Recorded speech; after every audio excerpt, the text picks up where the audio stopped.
New data shows mortgage rates are inching up again, putting a standard 30-year mortgage at about 4.61%. But applications to get those mortgages went up last week as well. Let's talk about what's going on in housing with Trulia's chief economist, Jed Kolko. Welcome. Good morning, Bobbi. So what do you make of that news? We're going to expect to see mortgage rates keep going up. A couple of reasons for that. First of all, as people expect the Fed to taper, that will help push rates up. And also, as the economy strengthens out of this recession, mortgage rates should go higher. That's one of the reasons why housing will probably be less affordable next year than it was this year. How do you see this playing into the Fed and their thinking? Hard to say, but now at this point it looks like tapering is only a question of when, not if. The bigger question is how will the markets respond to Fed tapering when it happens? We saw a big response this past summer in anticipation of the tapering, so we'll have to see how much this actually does end up pushing mortgage rates up. All right, we are in December, looking forward to 2014. Trulia has done an interesting survey on the trends that you expect to see for next year. In terms of location, what's going to be hot? Where's the strength going to be and where's the weakness? Well, the places that saw the biggest price increases this past year were those that were coming out of a really severe housing bust. A lot of California, especially Southern California, as well as Las Vegas and Detroit, saw huge price increases this past year. But our markets to watch next year are those that are a little bit calmer. They've got strong job growth, prices are not yet overvalued, and they don't have foreclosures as headwinds.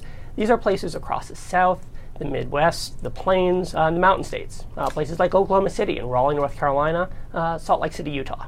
How will the home buying process change? We do have these higher mortgage rates, but yet applications are still going up. And what's the tone going to be? So even though I expect buying will be less affordable next year, both because of higher prices and higher mortgage rates, the process won't be as frantic. The reason for that is there'll be fewer investors in the market, so people looking to buy homes for themselves aren't going to have as many investors to compete with. And also, there should be more homes available for sale, both new homes and existing homes. Remember, one of the challenges this past year was there was so little inventory on the market. But now that prices have risen, more owners are thinking about selling their homes. That's going to mean more inventory for people who are looking to buy. So even though it'll be more expensive, the process won't be as frenzied. So you mentioned investors may be less of a force in the new market in 2014, and people will be selling their homes. Does that mean we'll see a lot of not necessarily first-time home buyers, but more of people trading up?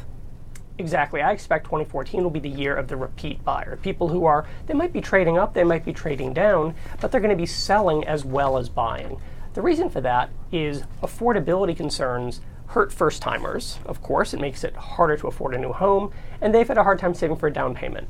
Investors also are discouraged by rising prices because the math looks less good for them.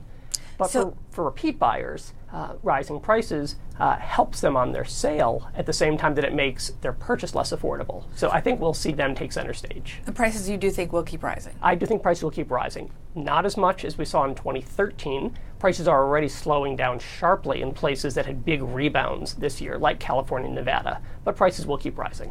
What about renting versus buying next year?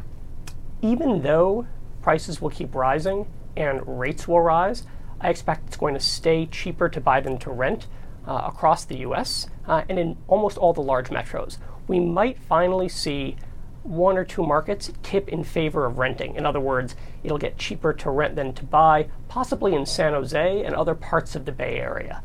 But in the rest of the country, it should stay cheaper to buy than to rent, partly because mortgage rates are still very low by historical standards. Even though we don't like to see them going up.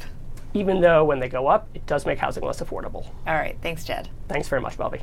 Our thanks to Trulia's Jed Kolko. I'm Bobbi Rebell. This is Reuters.